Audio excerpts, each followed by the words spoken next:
I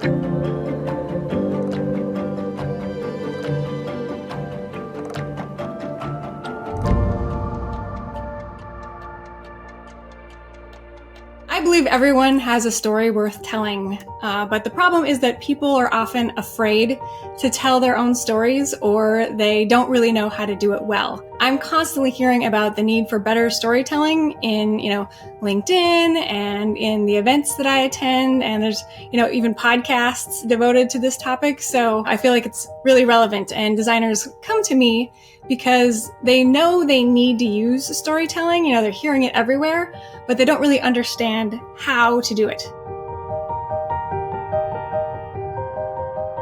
For me, how that usually comes out is in their portfolios, their resumes, their interviews. They primarily need it when they're doing their job search, and they kind of don't know how to make all these things work together to tell one cohesive story. And because they're anxious about that process, they often try to kind of make their story sound really general, and they end up sounding just like everyone else, and they don't really stand out. But the problem is that sort of cookie cutter approach is just a boring story that has no flavor. What I like to tell people is that, storytelling isn't just like a seasoning that you can add at the end.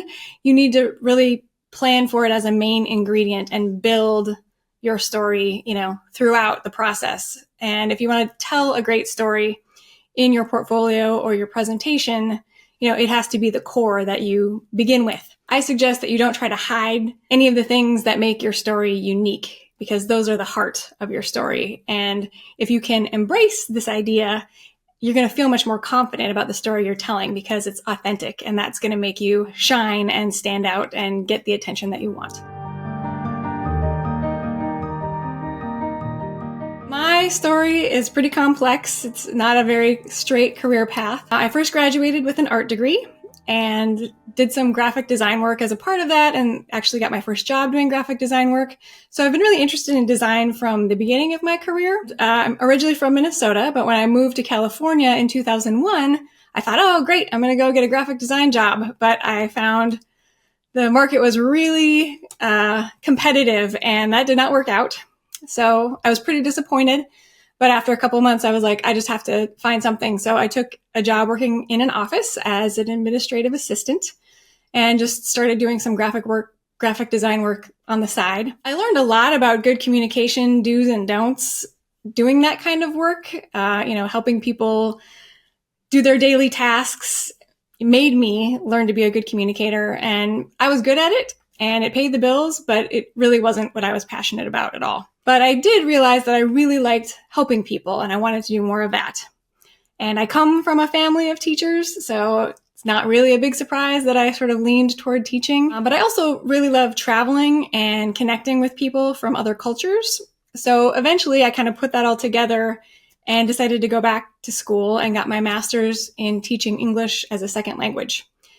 So, when people hear that, they think, okay, like grammar, essay writing, but it's actually much more than that. I learned so much about good communication through that program, about how to listen with empathy, how to be aware of, cultural communication differences, how to give really supportive feedback for my students, and how to encourage them to speak more confidently, because it's really hard when you're first starting out. I also studied what it means to be an effective speaker. So, things like your pitch or your pacing or your posture or your presence, all the P words, those kinds of things are really relevant to what I'm doing now too.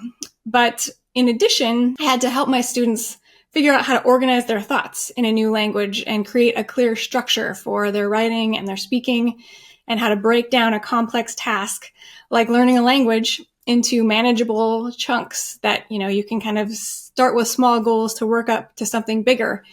And all these things were extremely valuable lessons that I continue to use in my coaching practice now. After grad school, I taught overseas in Macau for a year, and that was an amazing experience. It was so much fun. I made a lot of friends. I worked with great students. I saw beautiful part of the world and ate a lot of delicious food. So my appreciation for Asian culture really grew through that experience. And when I was done, I came back to the San Francisco area and started teaching at the Academy of Art University. And it was really my dream job at first, because I was able to sort of connect the parts of my career that I really loved, the communication, language teaching aspect, and then the art and design aspect, because I was working with art and design graduate students mostly, and teaching them how to write and talk about their work in a more clear and confident way. And it was really awesome. I just loved it. And my colleagues and I built a really great program, but the school's administration kind of had different priorities. And so slowly they started cutting our program back further and further until it was kind of no longer enjoyable for any of us. So after about 5 years, I decided to leave that position and started to think about creating my own coaching program, because then I could be in control and not have to worry about someone sort of cutting back on the work that I thought was important. But when I first started my coaching business, I'm not a business major. I don't have any training in that. And so I learned a lot of things the hard way about what it takes to run your own business and start a coaching practice online. So that was 2018. And I was still at that time really focused on helping the international creative community with English. And I enjoyed it, but it was a big learning curve, so the progress was slow. And so in 2019, I took a part-time teaching position at California College of the Arts, which again, I really loved, teaching in the classroom. And I thought, this will be great. I can teach part-time. I can work on my business. It'll be a great pairing. I can work toward my goal. And then in 2020, the pandemic hit, of course, and college enrollment just had a total nosedive. And so that was no longer a choice for me. So I was like, okay, well, I guess I'm going to focus all my energy on this coaching business and figure out what I need to do to make it successful. I started offering portfolio writing workshops for different art and design organizations, because I was like, okay, everybody's stuck at home. Everybody's looking for online content. It's a great opportunity to reach out and see how I can help. And I ended up doing a workshop for the AIGA Portfolio Festival, and AIGA is a pretty well-known design organization in the US, at least, and was really surprised that they're like, oh yeah, that would be great. We'd love to have you. And then I did another one for Design Buddies and another one for Bridgegood. It's a more local. I discovered these participants were really struggling to tell their stories and, worried about the job hunt process, portfolios, presentations, interviews, the whole thing. They just were really struggling with the storytelling aspect. And so I started to get a better sense of the need that designers were having with storytelling. And so my coaching practice has kind of evolved over the past 3 years because, there's not really a huge difference between the content I was sharing and what they needed. It was just sort of like the way we talked about it, or, how you name it. Learning that storytelling is what people are actually looking for. And I was also a little surprised to learn that it wasn't just international English speakers that were struggling with some of these issues. A lot of native speakers feel very uncomfortable speaking in public or speaking about themselves and are really nervous and were looking for help too. But the biggest problem that I discovered was that there was not a lot of support being offered for this. Everybody says you need storytelling, but they weren't really helping people in a practical way with how to do that. So now what I'm trying to do is connect with people who are looking for that help, because I think a lot of designers don't really realize that the type of support I offer is available. So I'm just trying to sort of build that awareness and provide support for people who want to improve their storytelling. Hi, I'm Jessica, and this is my design story.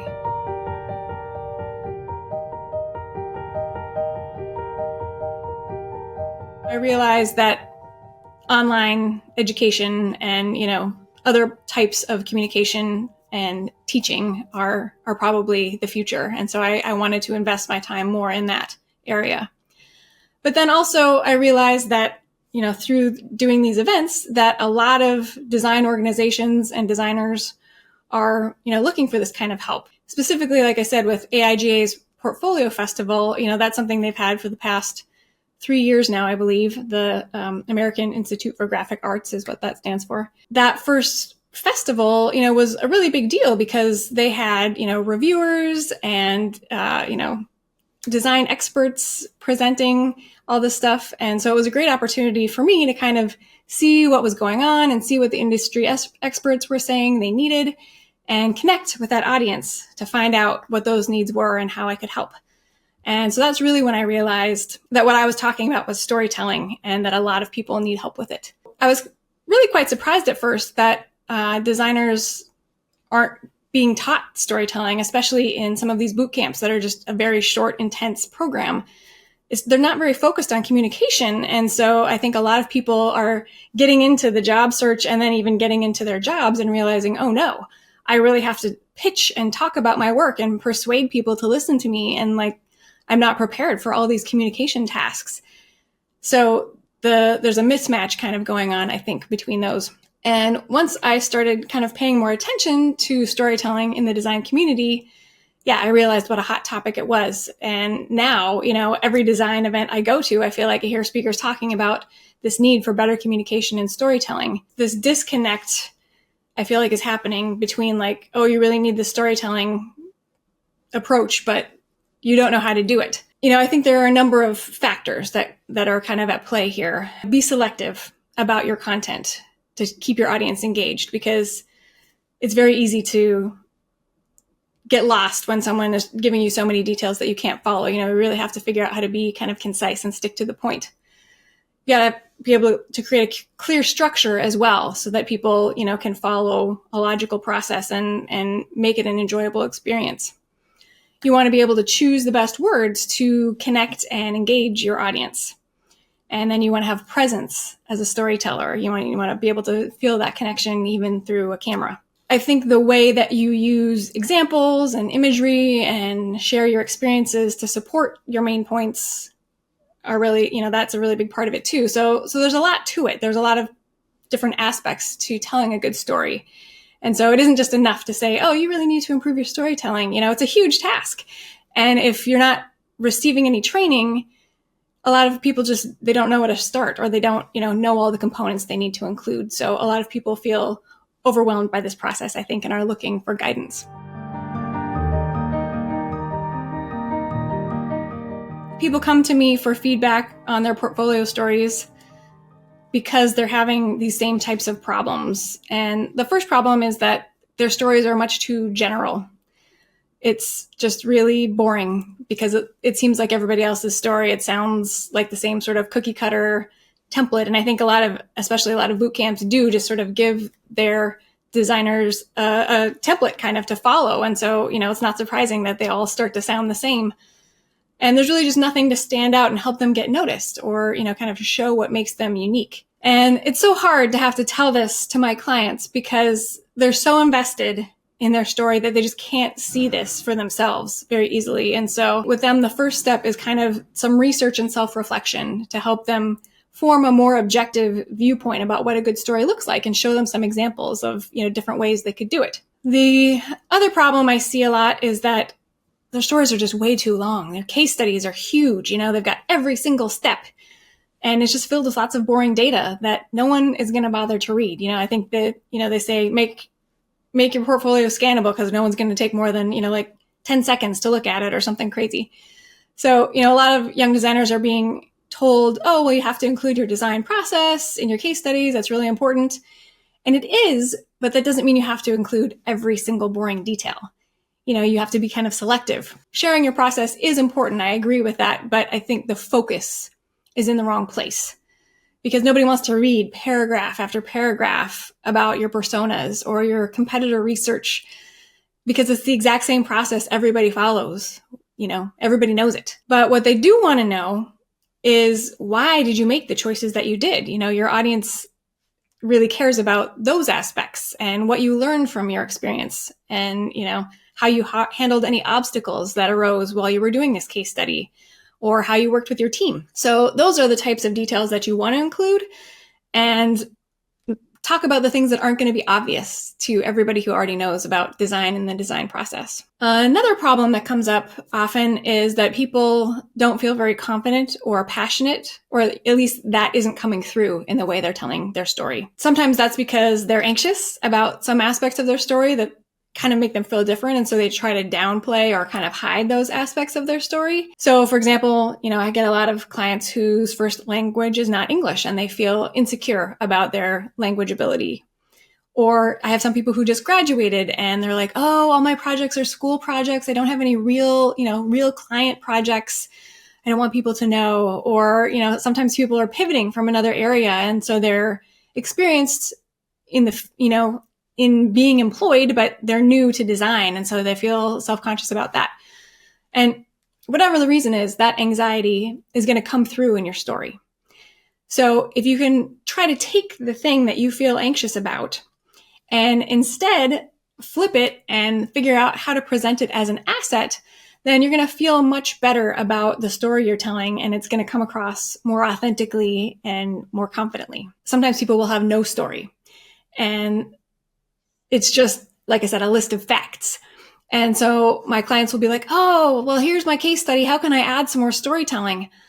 But the problem is you can't just add storytelling to something that's just a long list of steps. That isn't a story. I mean, in a chronological sense it is, but not an interesting story. So that's just kind of the wrong way to think about it. I think you can't just add it on at the end. You need to start with a story in mind and think about your audience and what they want to know about you.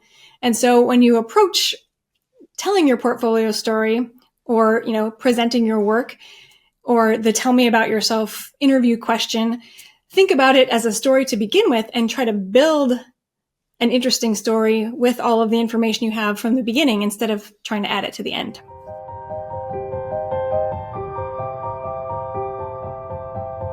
I think the biggest challenge, we all kind of have is overcoming our fears about standing out and, feeling judged by others. A lot of people just feel very vulnerable about sharing the things that make their stories unique. And so, like I said, a lot of times those are the biggest obstacles. They just graduated, or they're pivoting from another field, or they have a different language background, whatever those things are. If you see these things as deficiencies and you hesitate to tell the truth about yourself, that can be a big problem. Or they feel like they need to hide and downplay those things or emphasize how they're like everybody else to feel more credible. But it just doesn't work. So I think one of the assumptions people have is that if they give too much information about themselves, that, oh, well, some people won't like me if I specifically say these things, or, if I don't seem like I'm a match for everybody, I'm going to miss out on some opportunities. And yeah, of course, that's possible. If you're like, I really want to work on this, and, someone else is interested in a different area, they may not choose you. That's possible. But it's equally or even more possible that if you don't do anything to stand out and get noticed, you will get passed over because your case studies sound like 200 other candidates that are applying for the same position. And that's the part nobody seems to worry about. So yeah, there's some risk in, being vulnerable and showing who you really are, but there's also risk in not doing anything to stand out. I once watched an online portfolio review at the Portfolio Festival, and there was a woman talking about her love of origami. And she didn't just mention it as oh, and these are my hobbies. She built her whole portfolio around it and used it as a way to describe her design practice. And it was a really interesting analogy because, you're just looking at everything through this different lens, and the reviewer loved it because it was different and it was thoughtful and intentional. She took a risk by doing it that way. Some reviewers might not have liked that and, passed her up. But the ones who do connect with you and like what you're doing are going to be so much more impressed. And you're going to stand out and get their attention a lot more than if you use that sort of cookie cutter approach. I encourage people to remember that your audience is not everyone in the world. You don't need everyone to like your portfolio. You have a very specific audience usually in mind. And so you just need it to stand out enough so that the people who do like you and the companies that do want what you have can easily recognize that and find you. So it's really an opportunity to show your creativity and connect with those people. The most inspirational stories that you see in the media, they're not about people who did what everybody else did, right? They're always about people who overcame the odds and who just really went all in on who they were. And often they had some kind of a challenge that made them different that they had to overcome. And that's why they stand out. And that's why it's a beautiful story. So I really just want to emphasize the point that, instead of hiding the things that make your story unique, I hope my story will convince you that if you present those things as assets and show your audience why those things make you great, that's what will create your best story. I really want to help people change their mindset about the way they tell their stories. I think that's the most important thing.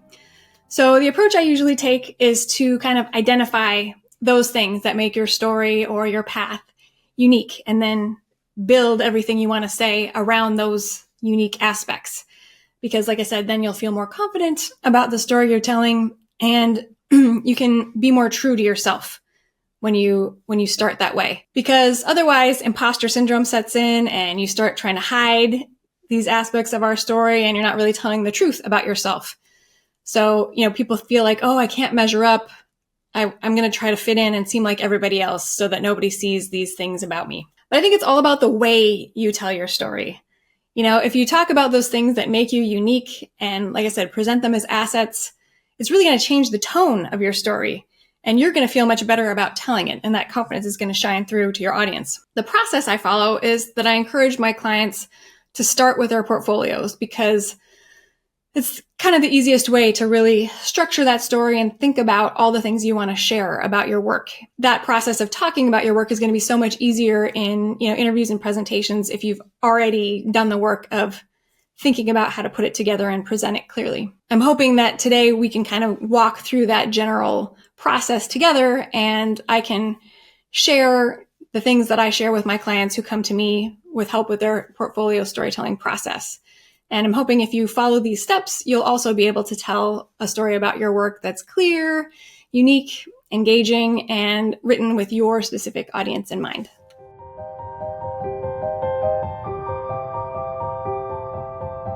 Once I discovered the need for this kind of support and quickly started helping clients, I realized they all had the same types of initial problems when they approached this process. So, as I mentioned, their portfolios were way too general. Often they were too long, boring, confusing, and I didn't really get any sense of their personal story or brand. And so looking over the first draft of a portfolio really started to feel like a chore and not a very engaging experience.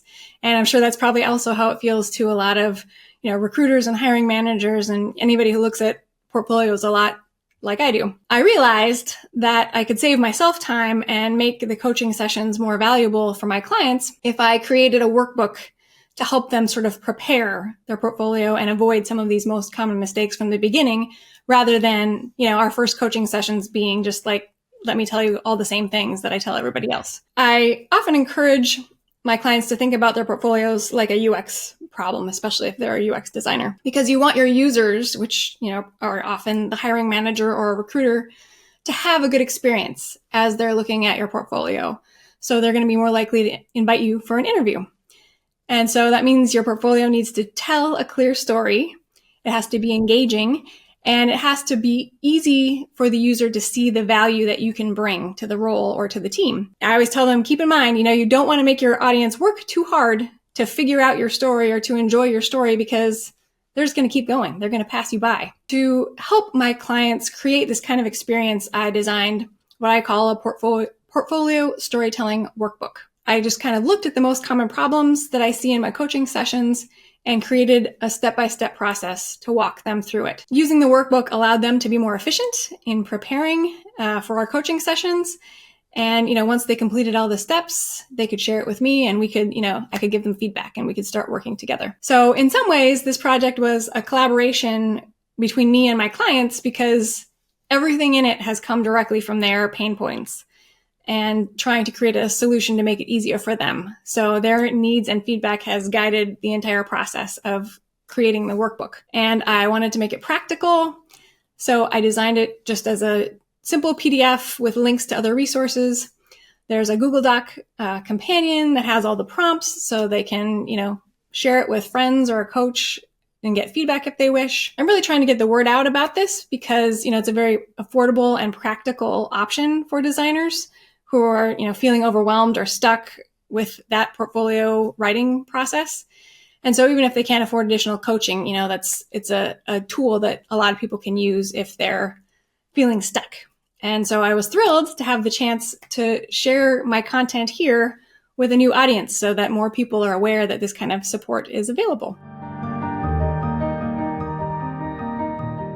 I really tried to keep the workbook simple, so, because all the advice online can be overwhelming, and I just wanted it to feel manageable. So it's just 14 pages, and 3 of those are checklists and, just making sure that you have done everything in the workbook. I think telling a great portfolio story, requires a different mindset often. And when you look at a lot of portfolios like I do, you start to notice what works and what doesn't, because you see the same types of problems over and over again, and patterns begin to emerge. You see examples of great storytelling that feel really engaging, and then you also see some that are just totally overwhelming or difficult to follow, or just really generic and boring. I think the solution to that is encouraging people to just take a look at even just a few portfolios and designers that you admire, or, even better, if you can find ones by designers who are doing the kind of work you want to do. If you don't have anyone specific in mind, that's okay too, because you can always search, like best portfolios of 2023 or, best UX portfolios or something like that. But you want to make sure you get ones that actually have good examples of storytelling for this purpose, because some portfolios that make those best of lists, might have a lot of cool animation or something, but they don't really include much storytelling. So try to find examples that are relevant with the storytelling part. And once you've chosen those example sites, you can start to ask yourself some questions as you look over them. And I suggest writing out the answers, because, if you just think about it in your mind, it won't stick as well. If you really take the time to write it out, it's a more thoughtful process, I think. Here are the 10 questions that I recommend considering as you do this research. First one is, what's your first impression when you arrive on the homepage of the website you're researching? Is it good? Is it bad? Is it boring? Question 2, what stands out in their About section or About page? Do you get a sense of this designer's personality? And how does that happen? How are they getting that response? Question 3, does this designer include a photo of themselves? And how would you describe it? Question 4, do they talk about their process or their approach anywhere on the site? How do they do it? Question 5, what's interesting about the way they describe their projects? Do they use storytelling? Try to notice that. Question 6, what makes this designer seem unique?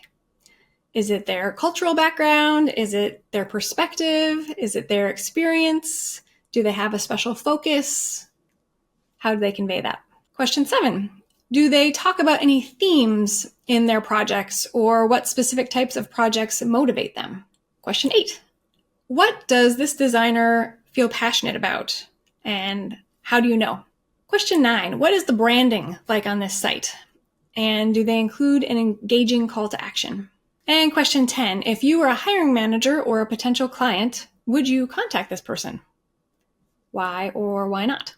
Once you've looked through a few portfolios and considered these questions and taken some notes, compared different portfolios and kind of reflected on those, then it's time to look at your own. And hopefully this research will give you kind of a more objective view with which to approach your portfolio. So if you already have a portfolio site, I would encourage you to go through that same list of questions and try to answer those for yourself on your own site. And if you haven't created your site yet, that's okay too. You can use these questions to help guide your process. If you're still having trouble after doing these exercises, another way to help you kind of find your unique value is to talk with designer friends who know you well, because sometimes getting another perspective can help you find the answers that feel right. You don't need to answer all the questions in the portfolio if you don't feel they're relevant, but they're good ones to consider throughout the storytelling process. The next step is to start to organize your thoughts. I think one of the biggest challenges with storytelling is, writing too much. And so we want to keep the reader's attention by being concise. Like I said, you don't want to share every step of the process, just the most interesting parts. What you want to do is kind of start by setting the scene, like any good story. Talk about how or why you made important choices in your projects and overcame some challenges along the way. You want to think about, what you've achieved in your career so far. What are you proud of? What did you struggle with? What examples do you have that will help your audience to see your value to them and their team? And once you have some of these ideas, you can begin creating an outline for each part of your story. And, you don't have to write perfect sentences. In fact, I wouldn't suggest it at the beginning. You just want to get a rough idea organized so that you can fine tune them later. So here are some of the sections that I find in many portfolios. And, this is just a guide. It is not a template. So, you don't have to follow this exactly. You don't have to do it exactly like this. It's just something to get you thinking.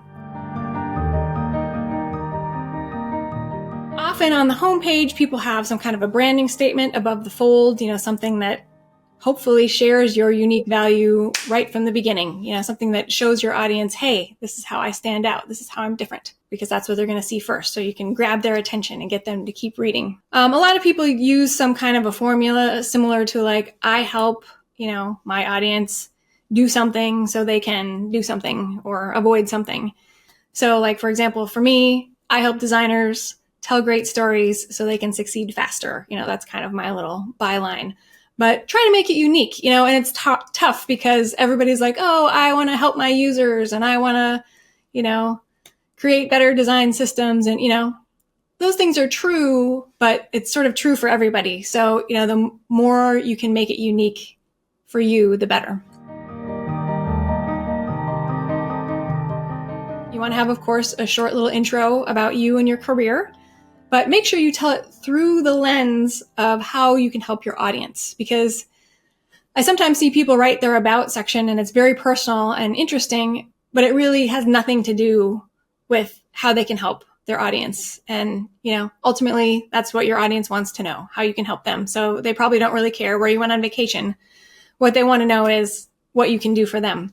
So try to keep those things in mind. You can call out a few important achievements in this section and talk about the things you're good at, but only, again, if you feel they relate to the story and the needs of your audience. You can call out a specific focus or a goal or a mission if, you're really passionate about something, a certain type of project, if you have some really specific goals or a favorite cause. This might be another way you can use this to show your unique value in the about. So like, for example, maybe you really want to design typography, or maybe you want to get more experience leading a team, or maybe you're really passionate about accessibility, something like that. These are all things that help your audience get to know you. And if you don't have this, that's okay too, but those are things that sometimes people can include that make their story more unique. It's always great to start with your intro, sharing the problem, giving some context, but most of all, you want to have a hook to draw your audience in and get them to keep reading above the fold. So, sometimes I suggest maybe you want to somehow tease the solution or put something they don't expect there, because people, again, tend to sort of use this template format and put the same stuff at the top. And so when it's exactly the same as everybody else, right away you create the impression that like, oh, this is going to be boring. So try to think of a way to make it interesting so they will keep reading. It's up to you. You don't have to do it just like everyone else. It's, the order is up to you. But it's good to include your role somewhere in your case study so your audience knows what your contribution was. You want to make that clear. And you want to include your process highlights, not the whole process, just the important things. So again, consider it from a story perspective. What's going to make it interesting for your audience? What's going to keep them engaged and reading? You don't have to tell them everything. I think we've all heard people tell stories where there's too much detail and you're just like, oh, please get to the point. You don't want your case studies to sound like that. You want to get to the interesting stuff. Talk about why you made the choices you did, or, anything else that shows them your value through this story. Of course, you want to include a solution because that's sort of the climax of your story usually, and you really want to make that part stand out, as well as any achievements or impact that you have. And, that's kind of the real excitement. If you have some data that shows how you helped through this project, that's great. But even if you don't have that, you can use feedback or testimonials or personal achievements, what your takeaways, what you learned. Those kinds of things are really important too. Also, challenges. People sometimes avoid talking about any challenges in their projects because they want to seem like, oh, I'm very professional, everything went well. But you're not really fooling anyone, because designers know that, things always go wrong with every project. And if you try to sugarcoat it too much, they're going to know it's not going to feel authentic. And really, when you think about it, sharing how you overcame those challenges actually tells them a lot about you and your values and your skills and, how you work with a team. Including those things is actually a good idea most of the time. You don't want to complain or anything, but showing your work ethic, showing your skills, those kinds of things are great to call out with talking about challenges. And then finally, takeaways, are something a lot of people include, what you learned, areas that, you might want to improve next time. But again, this can be a great place to show your unique value. The problem is people often put this at the end, and it makes sense because it's a takeaway, comes at the end. But if you put it all the way down after scrolling and scrolling and scrolling and scrolling and scrolling, and the best part's at the end, your audience might not get there. So just keep in mind, if someone's just quickly going to look at your project, make sure that whatever you really, really want them to see is at the top, or at least somehow teased at the top to make them want to come down and look more. So be thinking about that as you decide, how to construct your story. And then finally, of course, you want to have contact information on your portfolio site. Some kind of an engaging CTA is best, if you can make it personal. The difficulties that I most often see with these case studies are people trying to include too much. So like I said, your audience does not have time to read. Nobody reads anymore. They just scan. So if it's pages and pages long, that's just not ideal because no one is going to read it. Starting from the concept of a story and thinking about okay, well, which things really tell the most important aspects of my story?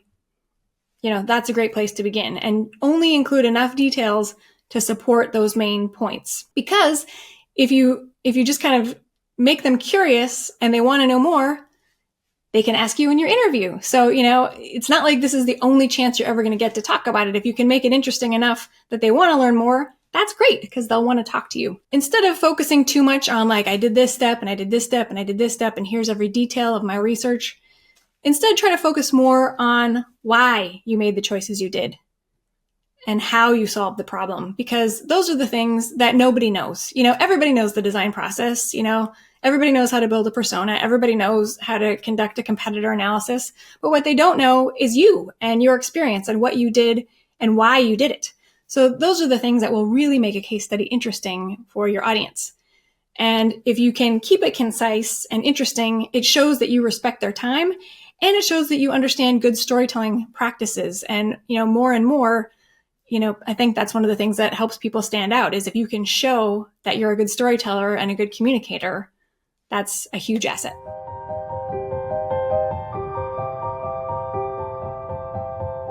So once you've done your brainstorming and your research and you've got your initial kind of story outline in place, you want to identify your audience. Think, who specifically are you writing to? Because it's not everybody. What's your goal in sharing your story with them? Because these are really important things to consider as you're preparing and writing your story, to have someone specific in mind, because you want to be able to connect with them in a personal way. So for example, the way you would write to a potential employer might be really different than the content you would share if you're writing for a client or if you want to attract clients with your story. They need to know different things. And the story you tell for a UX role might not be quite the same as for an illustration role.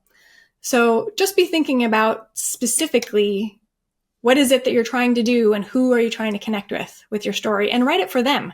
Don't worry about anyone else, because your audience is really probably a very, very small group of people. And then tell us about yourself and what you can do, but make sure it's through that lens of how you can benefit your audience.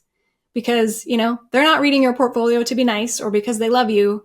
They're reading it because they need help. And you're trying to show them how you can help them. They want to know how you can make their life easier or better. And so that's really the most important thing to focus on. It's great to share personal details. I see people doing that a lot, and that's totally fine. But try to use that opportunity to talk about your unique value and how you can solve a problem for your audience. You want to connect with your audience, and they're going to enjoy the experience of looking at your portfolio more if you do those things, and they'll spend more time looking at your work. So, it's sort of extra incentive to make it pleasant for them. If you make it sort of as delightful and easy as possible, you're going to be more likely to get in that keep pile when they're finished. I have a few questions that I encourage people to consider when you're thinking about your audience and trying to figure out who they are. Who specifically is it that you're writing to? Are they a hiring manager, a recruiter, a potential client? Who are they? Once you know who they are, think about what questions might they have about your work and the story you're telling. Also, what do you want them to do after they look at your portfolio? This is your goal, trying to get them to take some kind of action. But also think about how you want them to feel as they see your work. And how can you connect with them through your story? All those things to think about as you're contemplating your audience. Because I feel like often my clients try to appeal to an audience that's too broad. And so that's part of why they end up making a generic portfolio, because they don't have anyone specific in mind to connect with. And, they're trying to appeal to hiring managers as well as clients. They're like, oh, well, I don't know who's going to look, so I got to make it for everybody. But that's why it's really important to focus on a goal. Another problem that I see is people try to include too many different types of work sometimes. They're like, oh, well, I've done this and I've done this and I've done this. I'm just going to put it all on there. But if you've got UX work and graphic design work and illustration all together, and you're applying for a UX role, it's just sort of going to read as clutter. They may not need that other stuff, that's just going to get in the way of helping them look through your portfolio quickly and efficiently. So if it isn't clearly directed at them, it might just be overwhelming or confusing. So it's much better to choose one goal, like, okay, I want to get hired for a UX role. So I'm telling my story for a UX hiring manager, and that's the goal I'm going to have in mind as I create my story, because then it'll be clear and your audience is going to feel more engaged. Now, if you do have other projects and you're like, oh, but what if people want to know, that's okay, but don't put them in the main focus of your story. You can set that as a separate tab, or sometimes people have like a play, or the work I do in my free time. There's other ways to include that, but you don't want to clutter up your main story. And then once you've got your audience in mind, you want to choose sort of the most powerful words you can to connect with your audience and get them, start getting them to feel something about your work. And you can do that more effectively by being thoughtful about the words that you choose. So you want to try to grab their attention and make your story easy to visualize, because, we're all visual people and we want to think about, as quickly as possible, how you can get them to imagine what you're doing. In addition to thinking about visualizing, you want to think about how to get an emotional reaction from your audience, because feelings are the easiest language to understand. What I suggest is just taking like 10 minutes to brainstorm or, mind map or whatever you like to do about some words that can describe you and your story and your work. And try to think about powerful language like action verbs or, compelling adjectives that, evoke emotion in your audience.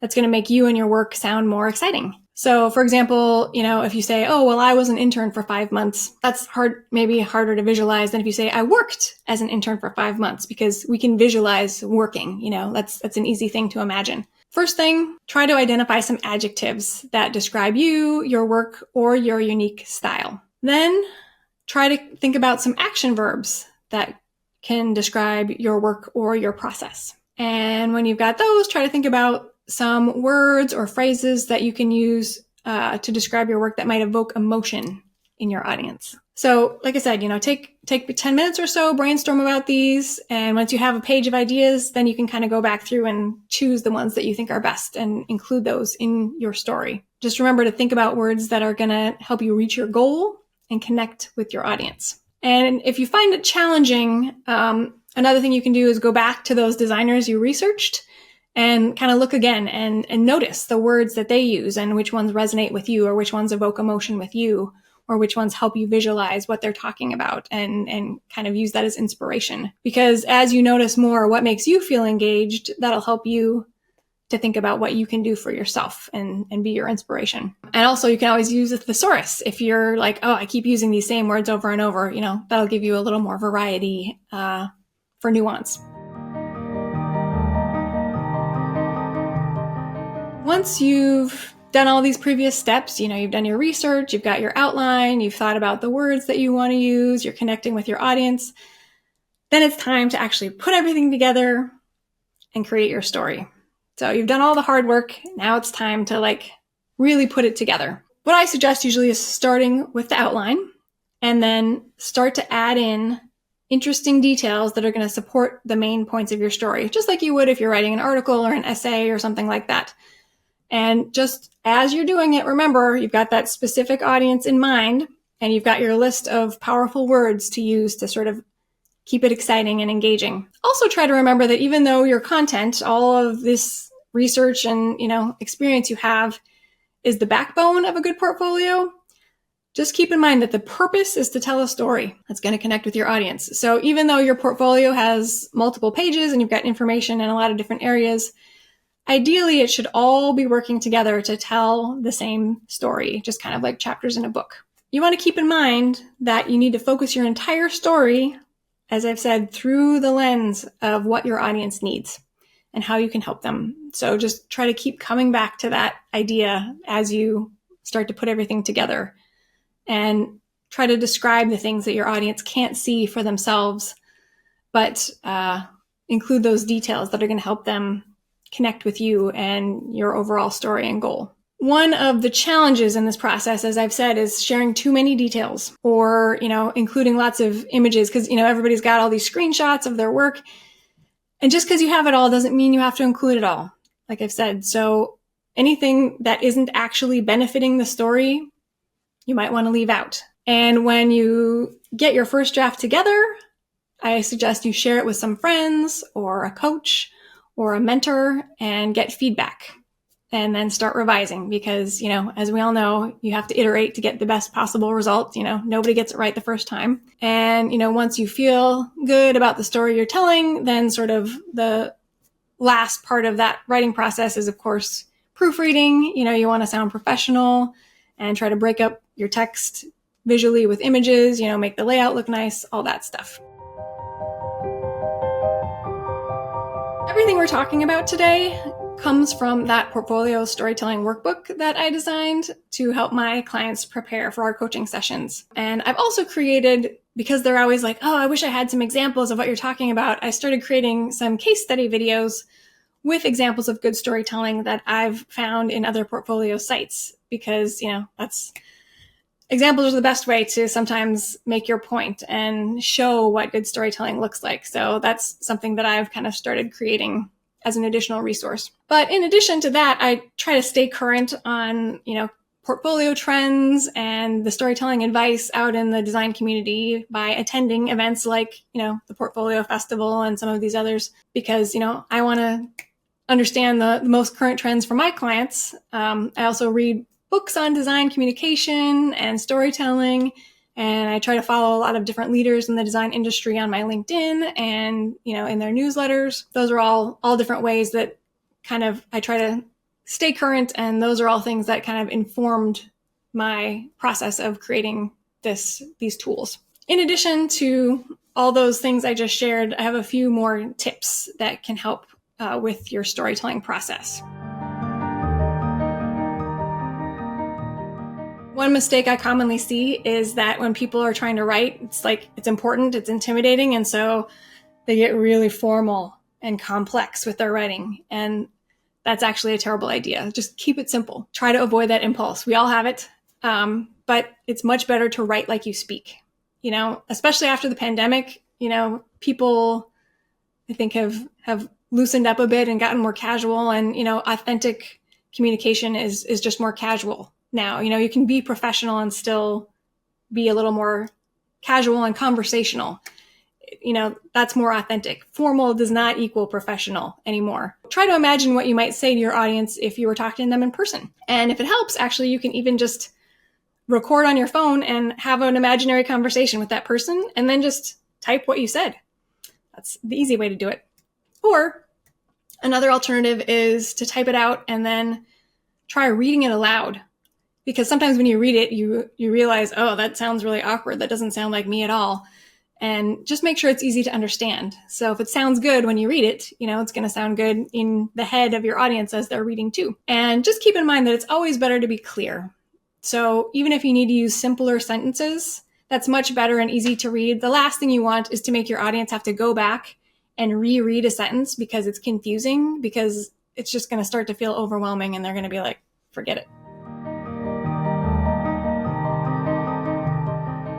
Another common problem is that people just have really boringly generic descriptions sometimes. And a good way to know if your writing is too general is to consider whether all your peers can say the same thing.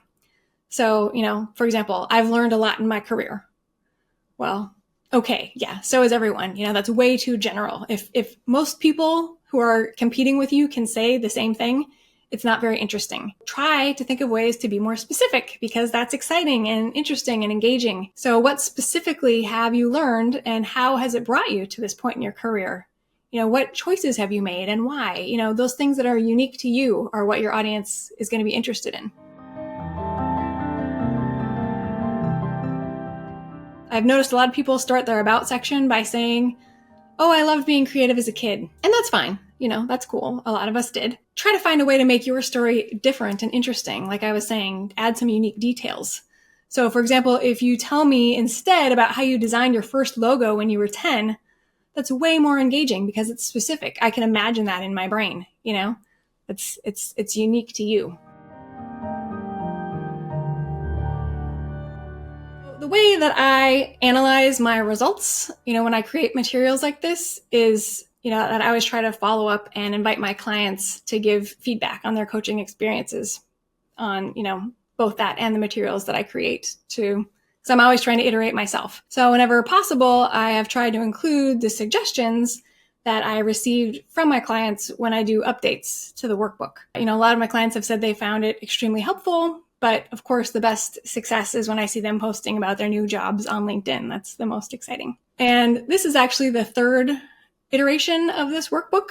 And I updated it earlier this year in response to some great suggestions that I got from past clients, particularly last summer. One suggestion was to create a digital companion to the PDF that I created so that it would be easier for my clients to answer the prompts directly and, share them with me in our coaching sessions. So, they could just easily type, as they're going through the process. And I thought that was a great idea. So I just made a Google Doc, and it's definitely improved the feedback process for us. But probably the most impactful suggestion came from a client that I worked with last summer who was a motion artist, but was trying to get more into design. And his feedback was that he felt like I was trying to appeal to both artists and designers together, and that it was just too broad, and that I would get better results if I focused more on one group.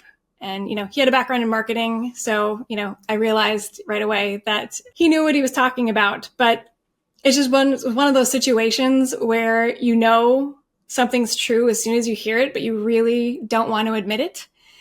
And so even though I knew he was right, it took me about a week to decide that he was right and that I needed to do a rebrand, because I knew it was just going to be a ton of work. And it was just kind of an overwhelming decision to make, but I'm sure it was the correct one. I'm sure he was right. I spent much of the beginning of this year revising this entire workbook and my website and my brand and everything to try to make it fit more with the specific needs of designers, and, kind of realigning everything, my freebie, my coaching packages, everything to fit the new story I was telling, because, when you change your story, everything has to match. So now I'm trying to focus next on kind of bringing this new story into my newsletter, my LinkedIn, my case studies, because some of that stuff is still kind of more focused on a larger audience. So that's sort of been the biggest challenge to overcome.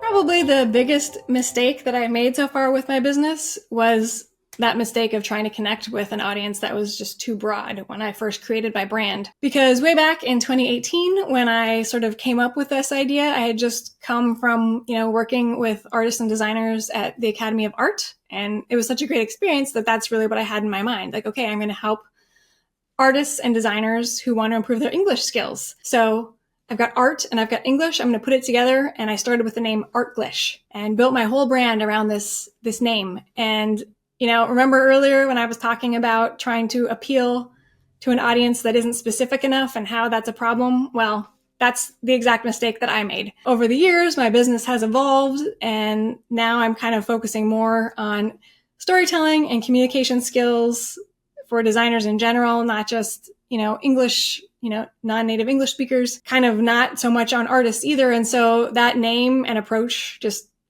doesn't really fit anymore. I realized that in talking to that client last summer.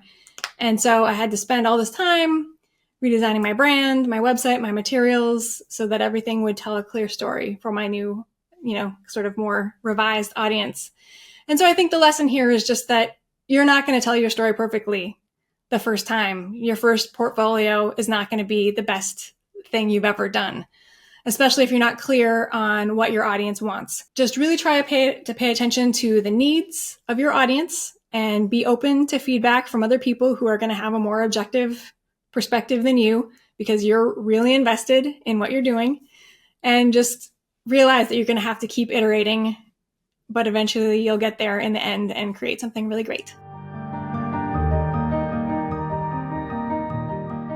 For me, initially I was more focused on sort of the technical aspects of storytelling that international English speakers face, like, presentation skills or pronunciation or learning new vocabulary or correct grammar, all that kind of stuff. But eventually I realized that good storytelling is much more than those things. And my clients needed more concrete help with how to do it. And there just really wasn't anything available, because I did some research too. So over time, I was able to analyze the problem and get their feedback to try to create this solution, because, we've all grown up with the experience of hearing stories. And so I think because of that, people kind of assume that everybody knows how to tell a good story. And that's really not true. Of course, there are some people who seem to just have that innate skill and they're great at telling stories, but it is also a skill that can be learned. And I think this actually ties in really well with my experience of teaching English, because just because I grew up speaking English doesn't mean I automatically knew how to teach it, because I didn't. I had to learn that in my grad school training, and I think that's true for most of us. I use that same approach that I learned in my language teaching background to break down a complex task of storytelling in a way that I think makes it easier for my clients to understand it and to learn it for themselves.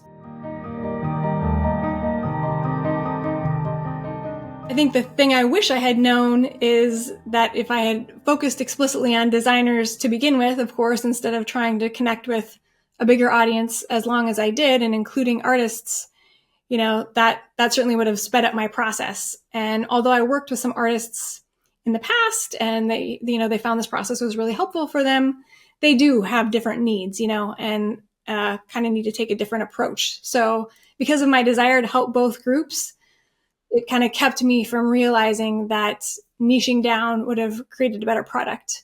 And so I wasted a lot of time and effort as a result of that. But, that's part of what I'm learning now. And, I'm kind of learning more about the storytelling aspects of marketing and how I can get better at it. It's hard. It's so hard to be objective. And that's what I hear from my clients too, because it's so personal. It's much easier to see the issues in somebody else's work because, you can't be objective about your own story. You're just too invested in it.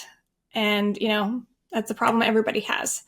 So even though sometimes my clients are really great communicators and have skills in those areas, when it comes to their own story, they get stuck. And sometimes you just need another person to point out some of these hard truths for you so that you can be honest with yourself and consider the work that needs to be done and move forward.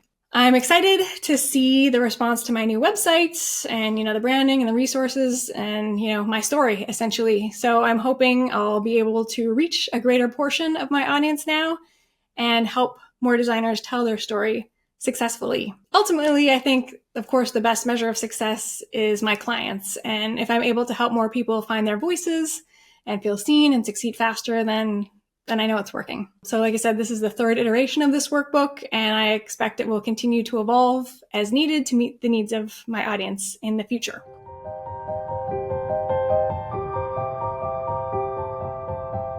I have a couple case studies to share. The first one is my very first client that I had, who was a UX designer, and she found me before I even had my own website because I had started teaching initially on another platform and was still very much focused on the international English speaker community and helping them present their art and design work. So she's been my client off and on since 2018. And it was through my work with her, actually, that I first realized the need for this type of storytelling support for job seekers, even though I didn't know to call it that back then, because she had initially contacted me to get help with her presentation skills. And through that process, we kind of discovered opportunities for her to tell her story better in her portfolio and her resume as well. So then we're kind of working all three. And then by the time she started interviewing, she wanted help with that too. And so then we'd worked on every aspect of the storytelling process together because we practiced for interviews, the whiteboards, behavioral questions, all of it. And it was awesome because she ended up getting a couple different offers from big tech companies, and she was really excited about her success. And so that was a really moving experience for me. And it showed me not only how much work goes into these design interviews, because it's crazy. There's just so many components and, all the different stages, but it's a very stressful process for people to go through, and they just need that support. So, I kind of realized that sometimes she just wanted someone to listen to her concerns and encourage her, because it's hard. It's very hard emotionally to go through this process. And I think a lot of people could use that kind of support. So, I kind of realized by helping her that, I had a lot of expertise to offer her from my communication and, design background. And so I just kind of slowly, gradually adjusted my focus to help other people in that same situation.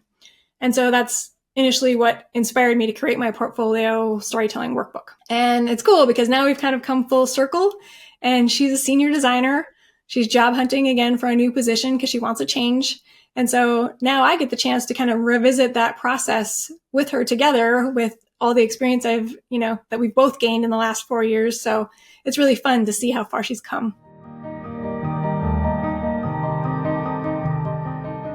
In the spring of 2022, so, a little over a year ago, I started mentoring on ADPList, which is a free international design mentorship community.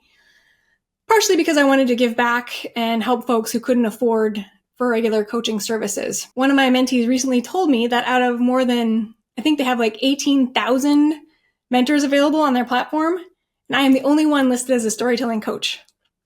Just me.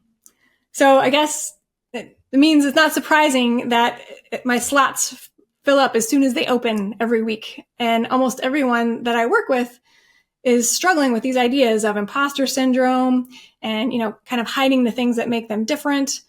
It's by far the most common theme that comes up, I think. And, I'm working with people from all over the world. So it's really reinforced to me, how much of a need there is for this kind of coaching. And I love to see the light bulb go off for them when I explain how much more effective it would be to, instead of hiding those things they're insecure about, to instead try to present them as assets that they can use in their story to feel proud about what they're saying instead of trying to hide those things. And, so usually, even in a short session, we can do a little self-reflection. I try to ask some questions, and we try to talk through some ways that they could tell their story differently. And I think for some people, they just need permission to tell the truth about themselves and know that that's okay and interesting, and people want to hear that. It's really been amazing for me to see how much difference a simple conversation can make, even in 30 minutes for some folks. So I think my mentees really convey that, both during the session and then after in their reviews, what an impact our conversations have and how it's changed their mindset and how they approach storytelling. So it's very rewarding. I never get tired of that.